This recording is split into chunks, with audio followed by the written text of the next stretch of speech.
She was the perfect sidekick.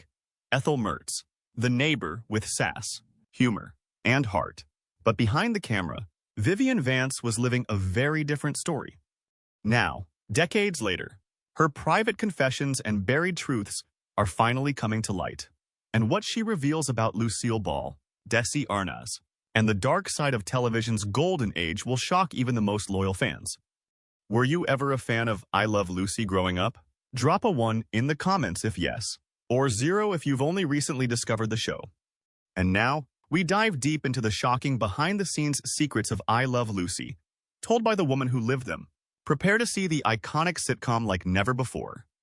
For millions of viewers across the world, I Love Lucy represents the golden age of television, a timeless sitcom filled with laughter, heart, and unforgettable performances.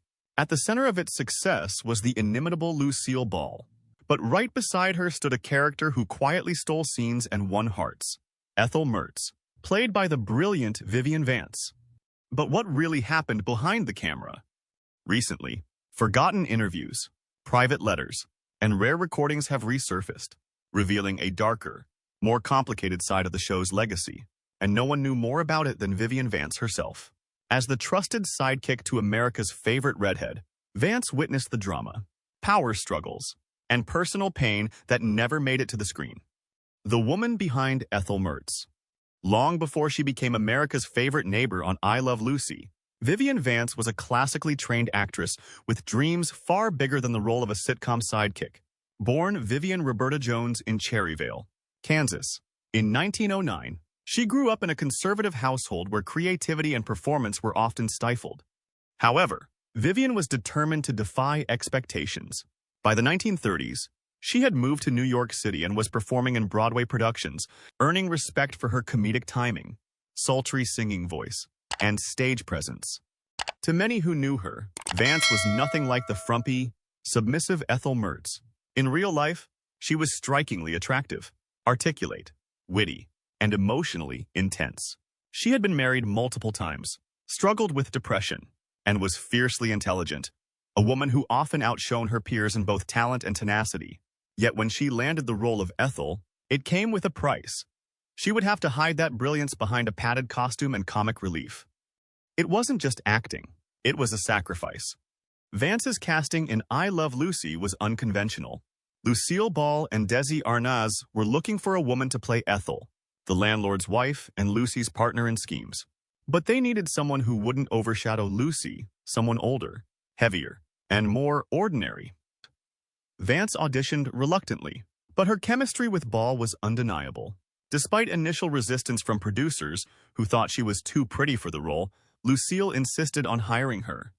This decision sparked a lifelong and often complicated friendship between the two women, rooted in mutua. She transitioned from being a prominent figure on Broadway to gaining recognition primarily as Lucy's closest confidant, minated industry. But behind Vance's success was an undercurrent of quiet heartbreak. She had gone from leading lady on Broadway to being known primarily as Lucy's best friend. She resented the typecasting, but she kept showing up, delivering every laugh line with precision and grace, even when she was silently screaming inside.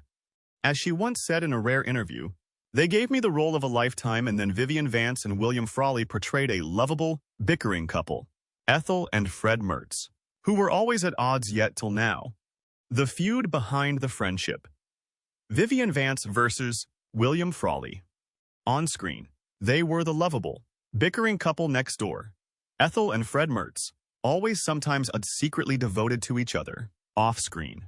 However, the relationship between Vivian Vance and William Frawley was anything but heartwarming. It was toxic, tense, and at times, explosive.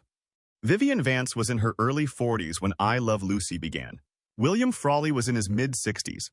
The moment she learned he had been cast as her husband, Vance terrified. She protested, allegedly exclaiming, "No one will believe I'm married to that old man." The comment stung, and Frawley never forgot it.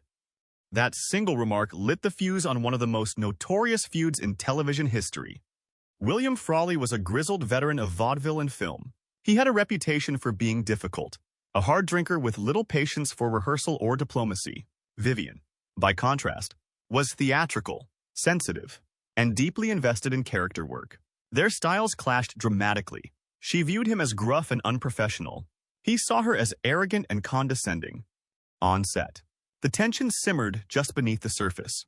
Cast and crew often tiptoed around their mutual disdain. They rarely spoke outside of scenes, and when they did, it was curt and cold. Lucy and Desi were aware of the feud, but they had a simple rule: as long as it didn't interfere with filming, they would let it play out. And somehow, it worked. Despite their off-camera hostility, Vance and Frawley maintained a magnetic chemistry on screen. Their banter, bickering, and begrudging affection felt authentic because, in a twisted way, it was. The audience believed Fred and Ethel loved each other, and that illusion helped solidify I Love Lucy as a masterpiece of comedic timing and relational dynamics. But behind the scenes, the war continued. Frawley would mock Vance's looks, whispering cruel remarks between takes. Vance, in turn, would make faces behind his back, complain to producers, and refuse to attend social functions if he was present. According to studio gossip, they even had it written into their contracts that they wouldn't have to tour or do publicity appearances together. At one point, CBS considered giving Fred and Ethel their own spin-off. Frawley was all in.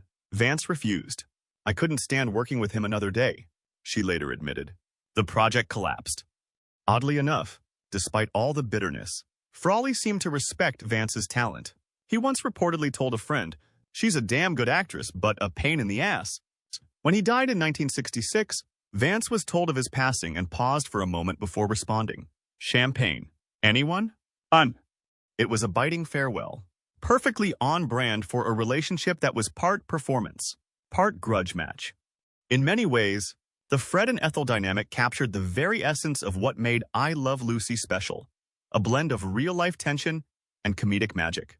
But for Vivian Vance, that magic came at a cost, and this feud was just the beginning. The unspoken rule: Vivian Vance was never allowed to be pretty. Hollywood is no stranger to vanity, but behind the bright lights and big laughs of I Love Lucy, a quiet and cruel standard was enforced, one that demanded Vivian Vance make herself less than she was. When Vance was cast as Ethel Mertz, there was an unspoken but rigid expectation from the show's creators and network executives. She could be funny, she could be smart, but she could never be more attractive than Lucille Ball. From the outset, CBS and Desilu Productions made it clear: Ethel wasn't supposed to be glamorous. She was Lucy's sidekick, her older, less put-together friend. To preserve the central dynamic of Lucy as the lovable starlet next door, Ethel had to serve as her comedic foil, and that meant Vance had to tone everything down: her appearance, her charm, even her natural beauty. Wardrobe was the first weapon in this strategy. Vance was forced to wear matronly dresses, frumpy housecoats, and figure-flattening undergarments.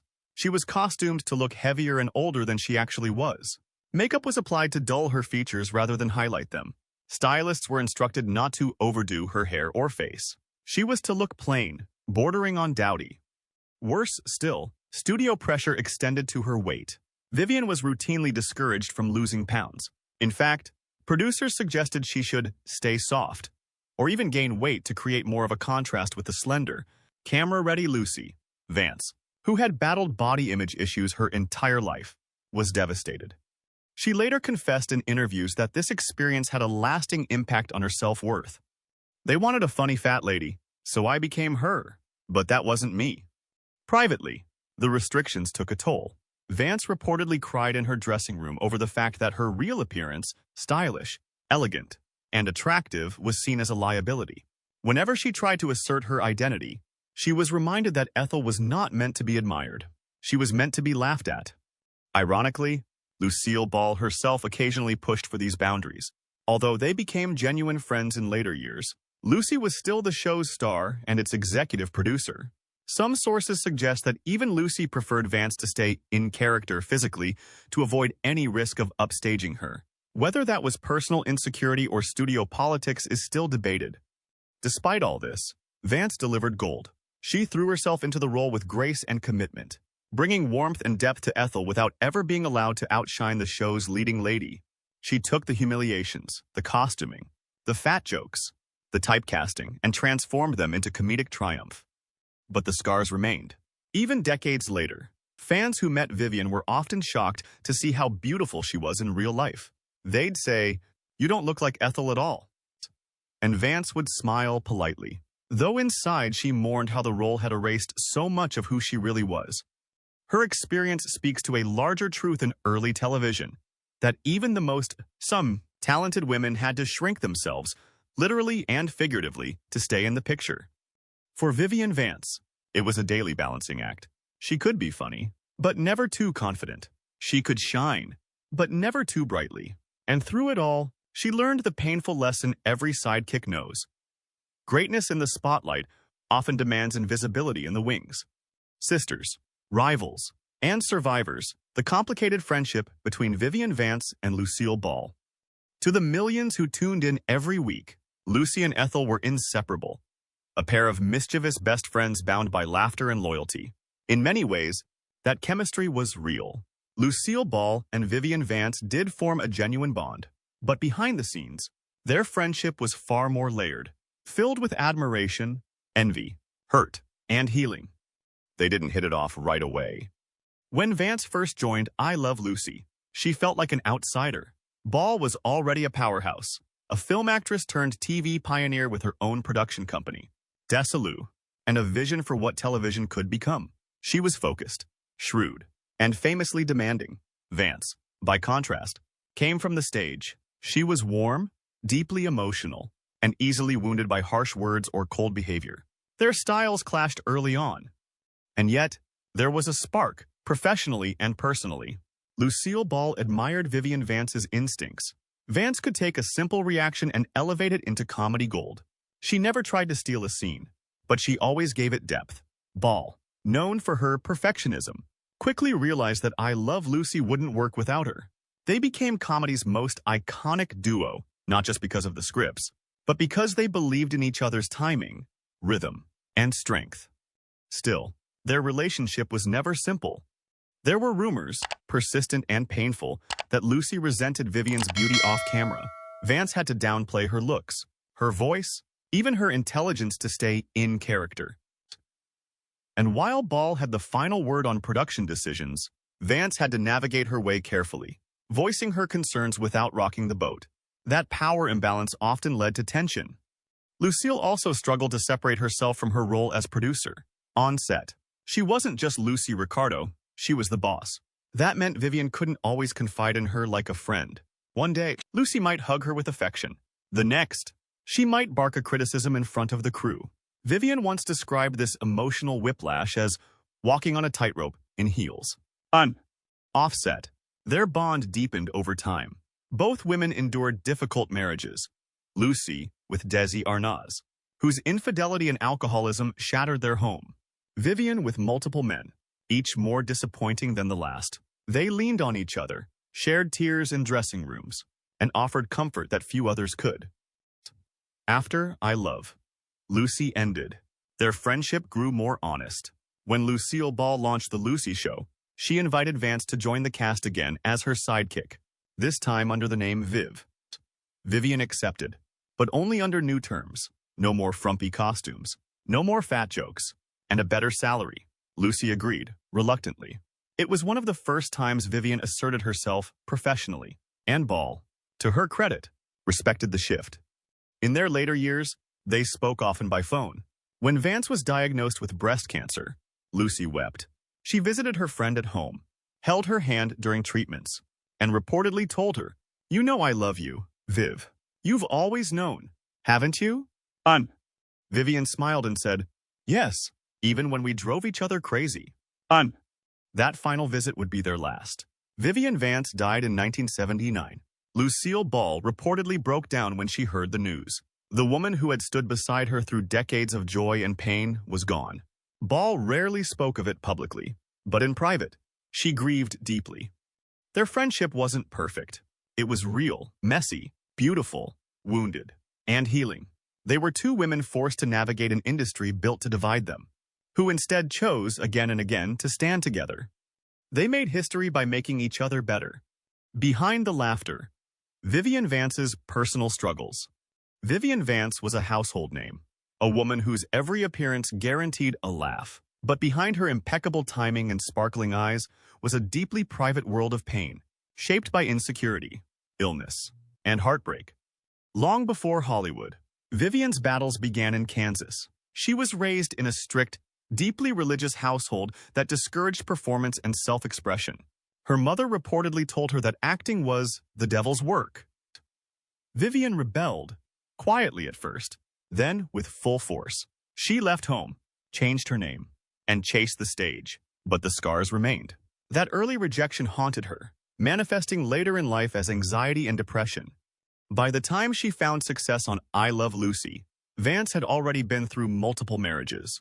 Her relationships often followed the same pattern: initial excitement, followed by disillusionment and emotional abandonment. Some of her husbands resented her success. Others couldn't handle her complex emotional needs. One reportedly belittled her behind closed doors, calling her second best because she wasn't the lead. In interviews, Vance often laughed off her romantic failures, but privately, she blamed herself.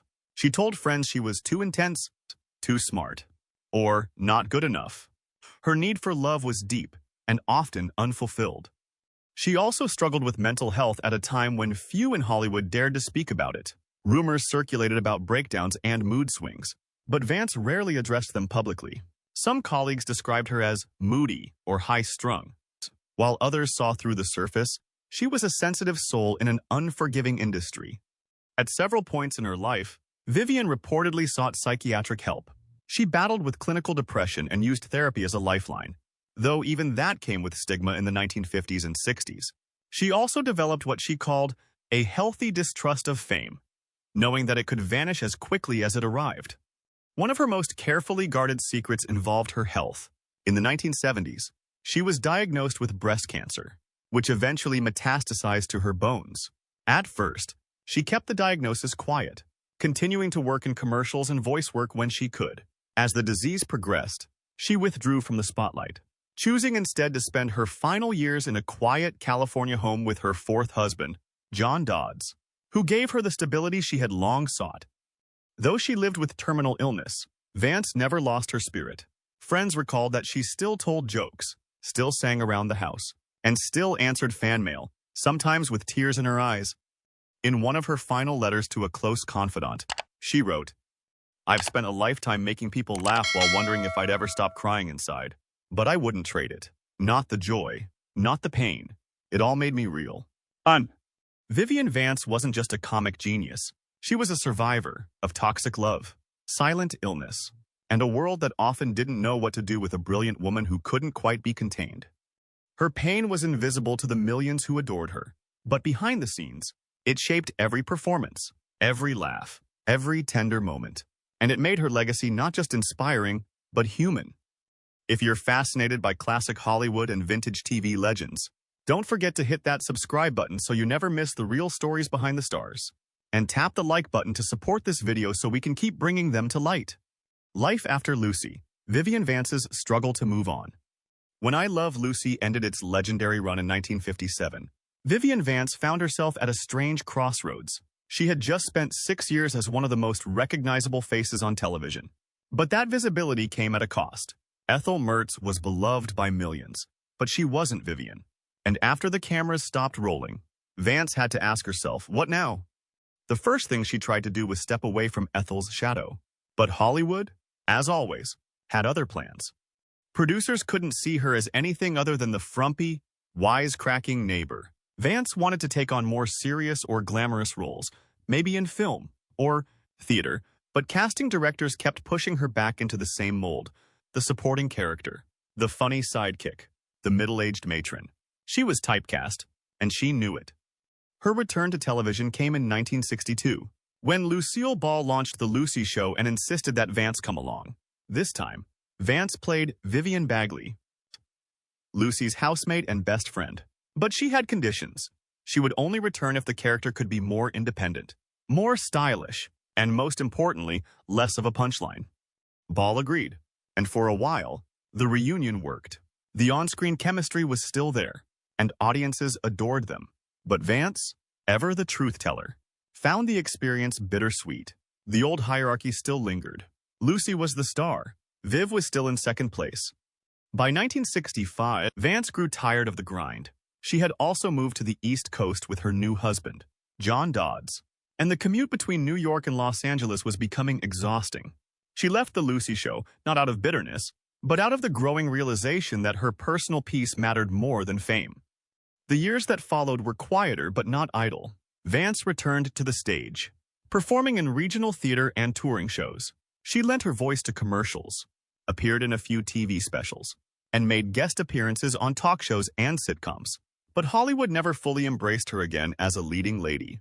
To the industry, she was still Ethel, and the public wouldn't let go either. Fans would approach her on the street shouting, "Where's Fred?" or "We love Ethel." Some meant well, others crossed the line. Vivian once remarked, "They love Ethel, but they forget there's a person behind her. I'm not just a punchline in a housecoat." Despite these frustrations, she maintained a deep love for her fans and for what I Love Lucy had meant to so many people. She understood the legacy, even if she didn't always feel in control of it. In her final years, as her cancer diagnosis became more serious, Vance slowed down. She and John Dodds settled in Belvedere, California, where they hosted friends, tended to a small garden, and watched the waves roll in from the bay. She painted. She wrote letters. She laughed with neighbors. She focused on peace, not applause. But even then, Lucy was never far from her heart. The two remained in contact until the very end.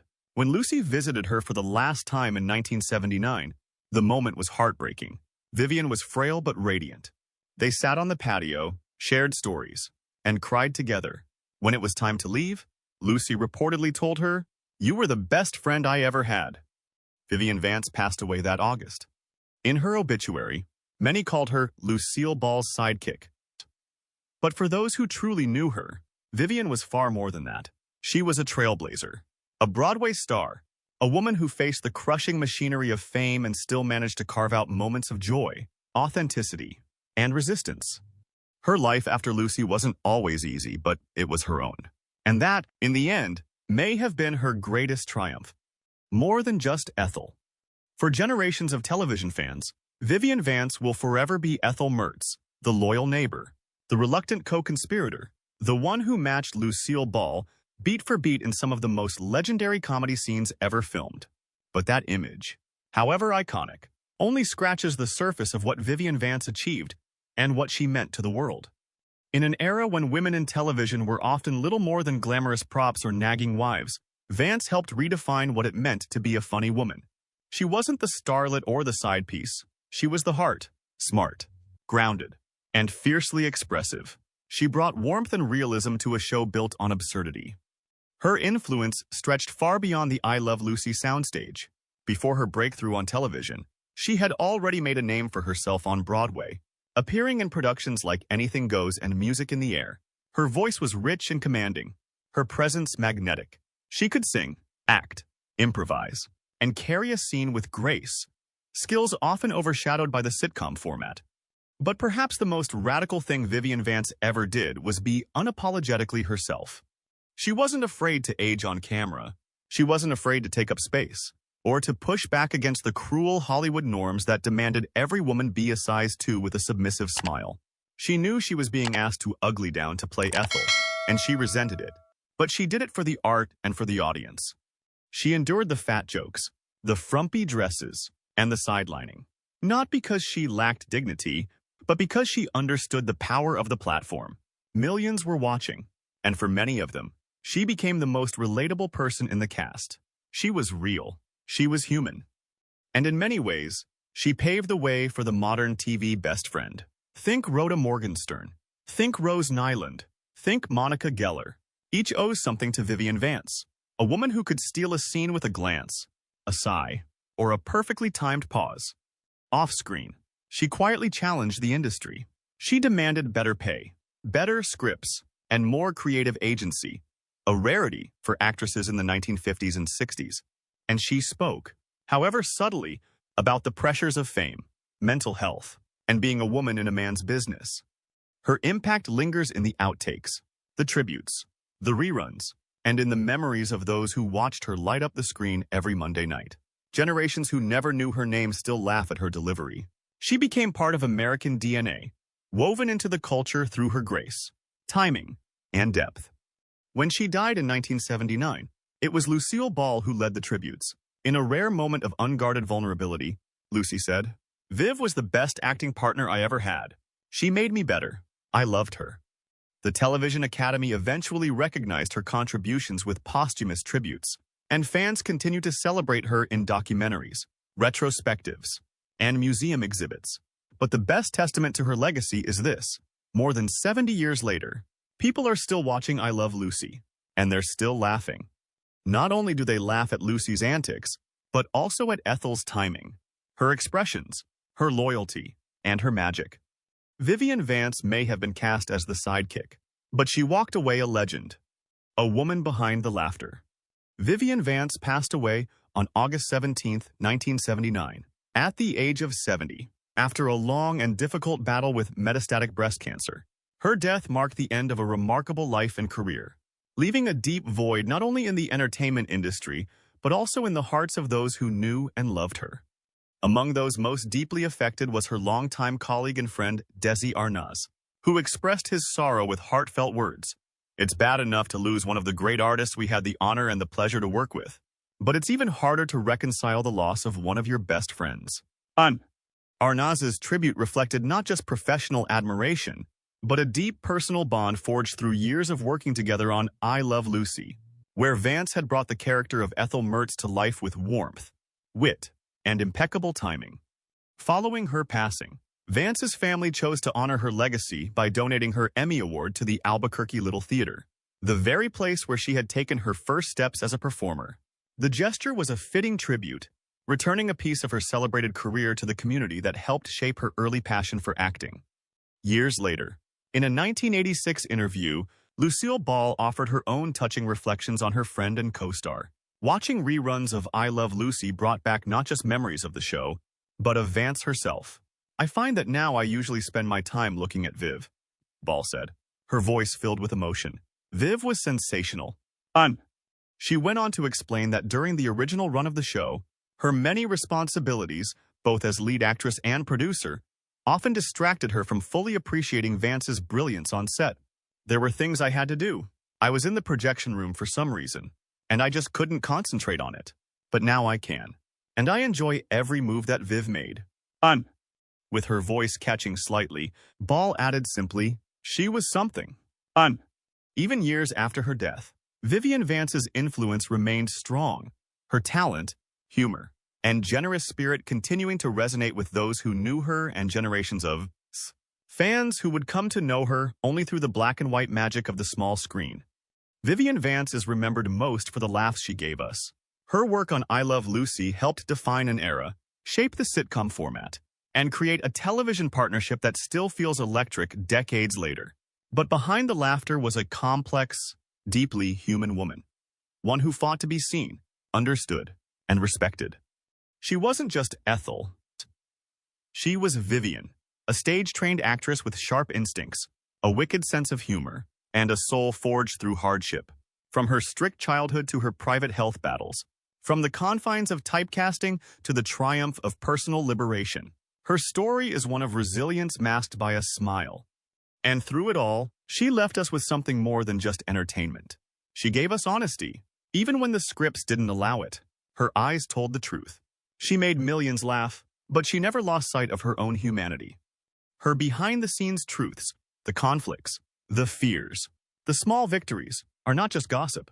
They're a portrait of a woman in full, a reminder that even in Hollywood, where illusion reigns supreme, the real stories, the ones that matter, belong to the people brave enough to live them authentically. Vivian Vance was one of those people. Her laughter still echoes through living rooms.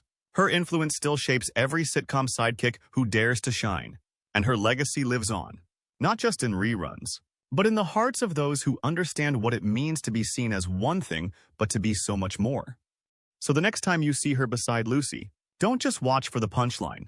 Look for the quiet strength, the flicker of depth behind the grin, the woman who turned pain into performance and friendship into legend. Because Vivian Vance didn't just support a star, she became one. Vivian Vance died in 1979, but her voice still echoes, not just in the laughter she left behind, but in the courage she showed by telling the truth. She wasn't just Ethel. She was a pioneer, an artist, and a woman caught in the harsh lights of fame. What surprised you the most about Vivian's revelations? Drop your thoughts below, and let us know what old Hollywood story you'd like us to cover next. If you enjoyed this, don't forget to like the video, subscribe, and ring that bell so you never miss a story that history almost forgot.